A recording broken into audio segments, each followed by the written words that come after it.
Hello there, welcome to my world of stuff. My name is, and I'm back again with with my weekly update on physical media stuff I bought this week. Now, this week I've got hold of this little lot. Don't look, I'll tell you what it all is in a minute.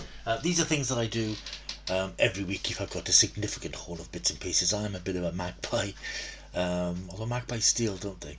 Yeah, I'm a bit of a collector, so yeah, I like to collect my Blu-rays, my DVDs, 4Ks, books, comics, stuff that keeps me entertained during these dark and crazy times. So when I've got a sufficient amount of swag during the week, I'll do one of these little videos on the weekend just to talk you through the bits and bobs that I've been picking up to embiggen my collections, as they might say. Anyway, welcome back. It's the first video I've done for a few days. Been quite busy actually, out and about a little bit now that the lockdown restrictions have been lifted somewhat, and even though entertainment facilities and indoor dining and so on is still off the menu, get the joke, I did go out on Thursday, had 4 sorts of social functions, which was really nice, catching up with some friends, another session at the gym. Good. Yeah, so it was quite nice to be out and about. I was a little bit apprehensive because obviously I haven't been able to socialise much for the last 13-14 months, so I was a bit sort of not anxious, just wondering if I could still do it, and I think it went okay. The functions all went well and it was nice to be out and about again. So I haven't been around that much to do a lot of videos, but I just wanted to say before I start doing my media haul, I finally reached 50 subscribers. God, that was a battle. I finally tipped over the edge today, I think it was, into 50 subscribers, which means that we're on target for my 50 at 50 competition, which is running until my 50th YouTube post. This is my 41st, and as you may know, I have been asking people who subscribe to this channel to leave a comment in any one of the videos, and when I get to 50 of my videos and I've still got 50 or more subscribers, I will pick a name from anybody who's left a comment, and I'll pick a name out and that person will win 50. I've done this before and that doesn't make much sense. They will win a gift of up to 50 English pounds. Gifts of my choice, my selections. It might be things you don't like, but hey, it's free, so you can't complain.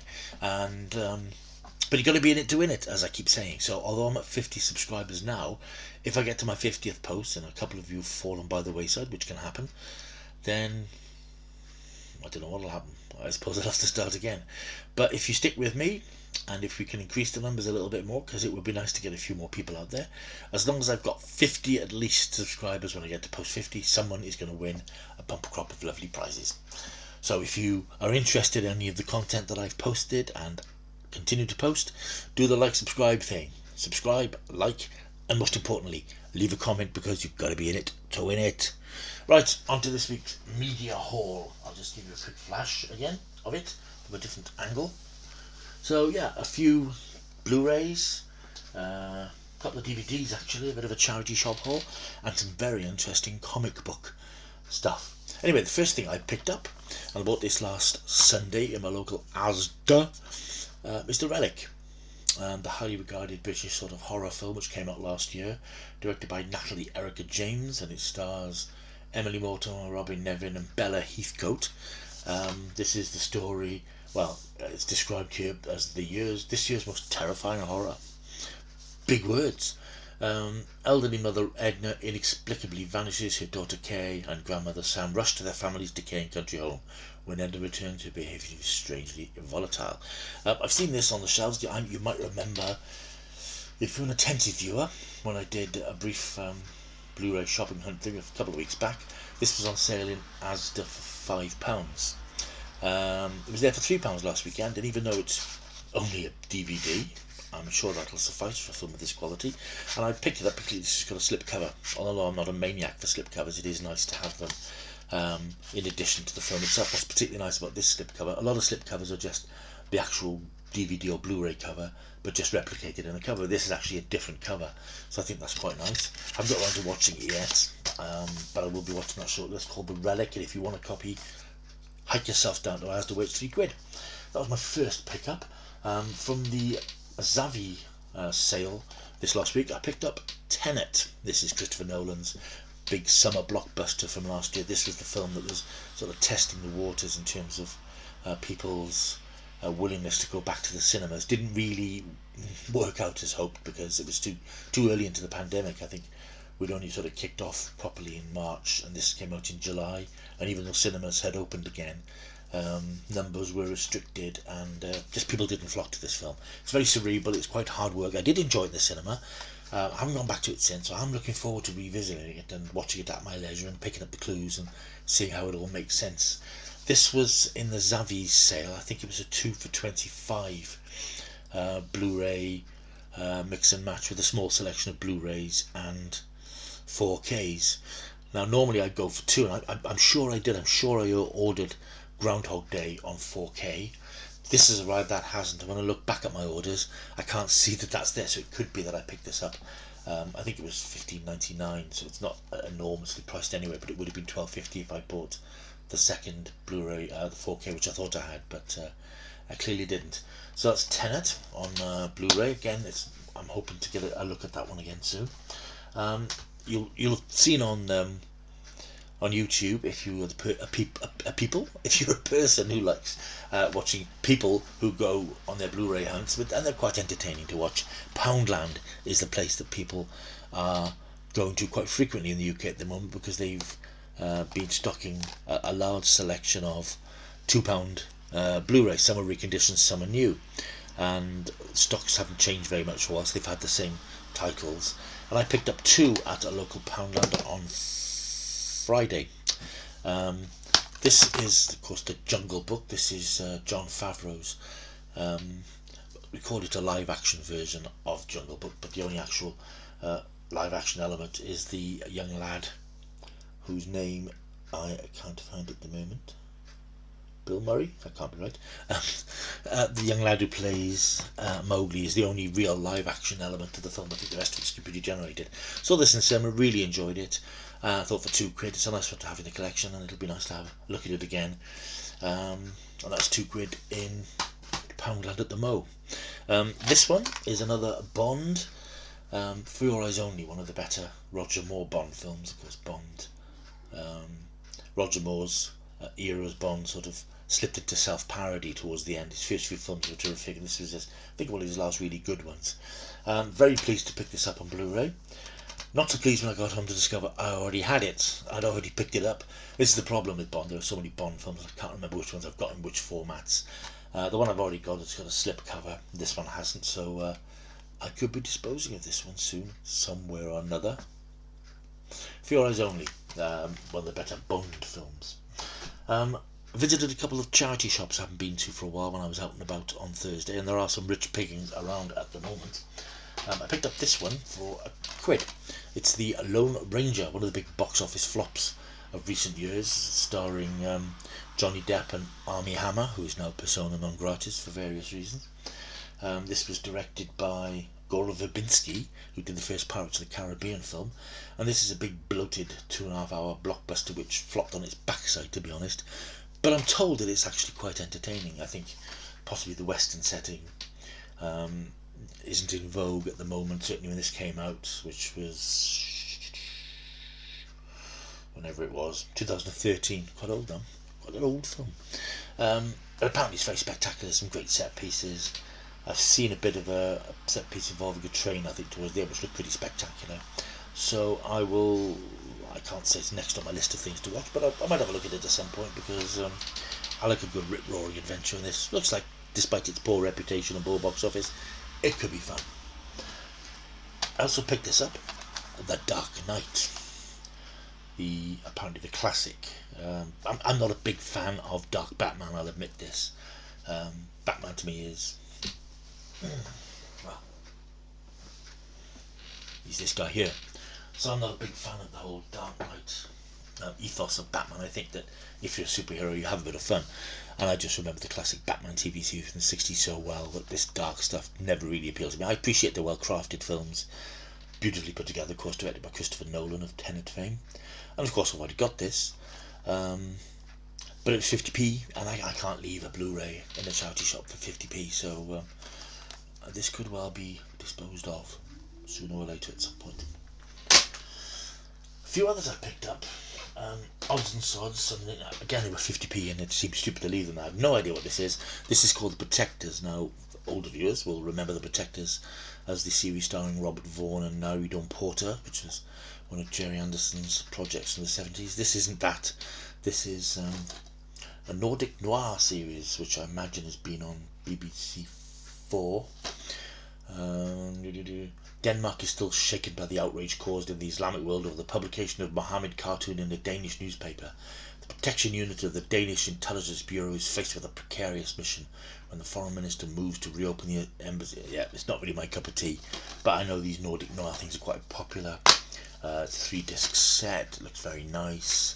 It'll probably end up on eBay, where I might make a couple of quid for it. But I said, I can't leave these things in the shop with that price. I also couldn't resist these two because I remember seeing these on TV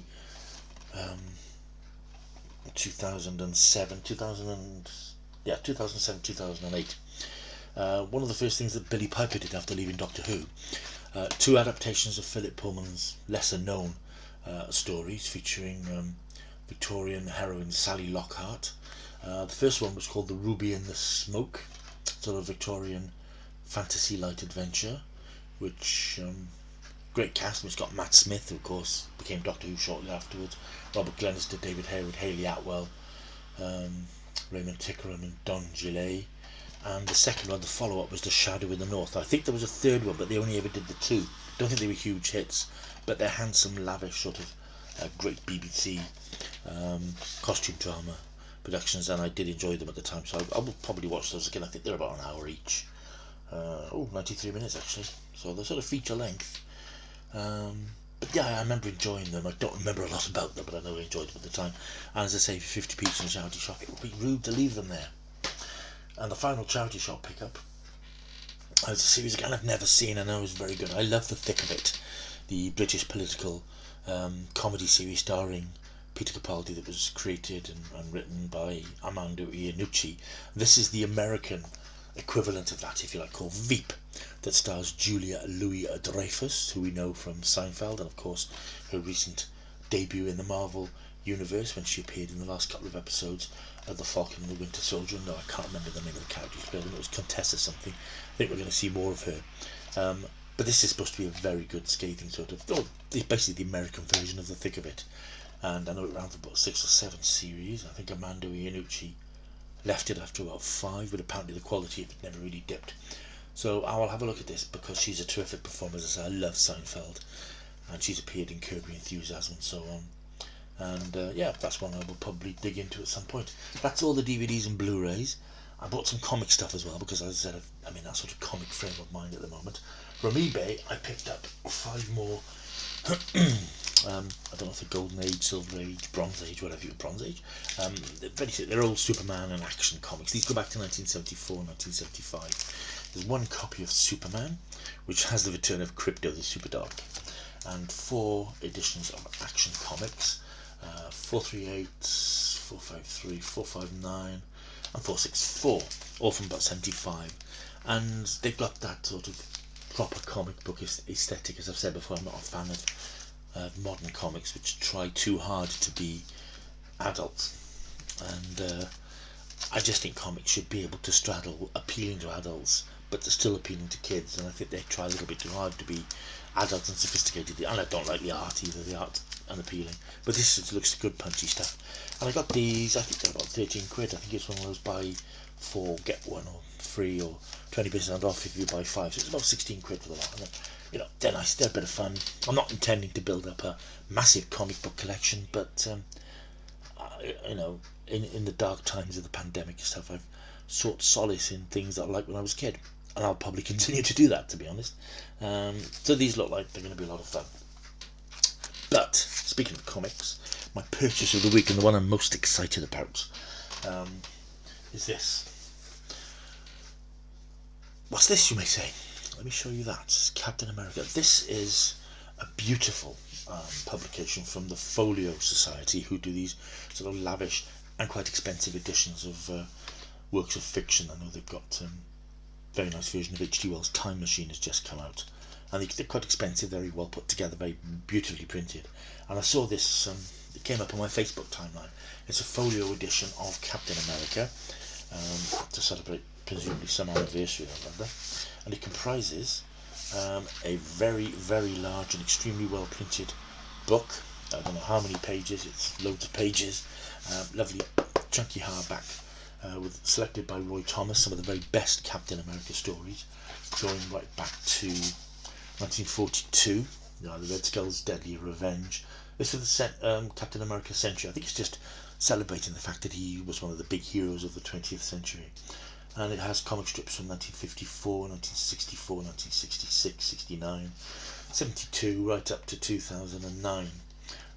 That's an introductory piece by Roy Thomas, who is one of the great names of Marvel, and then these nicely reproduced comic strips inside on an interesting choice of paper. But no, I mean, that's the classic sort of comic strips that I do enjoy. I still enjoy reading, and it wasn't cheap, but I just saw it and I thought, I just want it. And I've reached a stage in my life now where if I see something I want, if I can afford it, I'm going to have it, because you can't take it with you. But what's particularly nice about this edition is that it's got this with it, this little souvenir reproduction of the very first Captain America comic from March 1941. I'm almost loath to take it out of its sleeve. I've taken it out a couple of times. It's a very beautiful thing. The very first appearance of Captain America, as I say, dating back to March 1941, and it reproduces that original comic, the origin of Captain America. It's even got reproductions of the old advertisements that would have appeared at the time. Got backup comic strip. To be fair, back in the day they really got a lot of bang for their buck. There's about 3 or 4 different strips in this, all in full colour for 10 cents. It's a cover I've seen before. It's got the cover of Captain America giving Hitler a bloody nose. It smells beautiful. I love the smell of new books, and even though it's a reproduction, obviously it's just nice to have something like this if you're a fan of comic books and comic book superheroes. So this is my big pride of place purchase of the week, if you like. As I say, it wasn't cheap, and I spent at least 3 seconds deciding whether I should splash out on it or not, but I suppose it's an investment. But beyond that, I just think it's going to be a nice piece to have, and I'm really enjoying getting stuck into it. I don't know when I'm going to get stuck into all these things, because I've got so many films and things to watch, TV series to watch. As I may have mentioned before, I do a fortnightly podcast, which means watching a lot of new TV shows, as well as old stuff and new stuff, books, comics, plus now the fact that my social life is starting up again, so I don't know where I'm going to fit it all in. So that's this week's social media, physical media haul. I trust you'll be impressed by it all. This is a beautiful thing, which I'm very pleased with. So that's that for this week's purchases. Let me know what you bought, if you bought anything interesting, any interesting pickups or bargains that you found. I'm a big physical media fan, and becoming part of the YouTube thing has actually heightened that. I do watch quite a few people who go Blu-ray hunting and stuff, and it's good fun to see the things that they pick up. I'm not sort of as dedicated as them. I don't have to have everything that comes out, but I do like to have a nice collection of films and TV and books and things. It's just I've always had that sort of inclination, I suppose, to be a collector. And so yeah, let me know what you have bought, if you bought anything interesting, what you think of the stuff that I've bought. And I will leave it there, I think, for now. I'll sign off. It's Saturday night now. It's about 10ish. Yeah, nearly 10. It's a terrible washout of a day today. It's been pouring down all day today, and looking at the weather forecast, it's going to be much the same for the next week to 10 days, so it's probably just as well. I bought lots of pretty things. Anyway, that's it for me. Hope you've enjoyed this little video. Enjoy the rest of your weekend. Have a good week. I'll see you during the week. But until I see you next time, keep taking the stuff.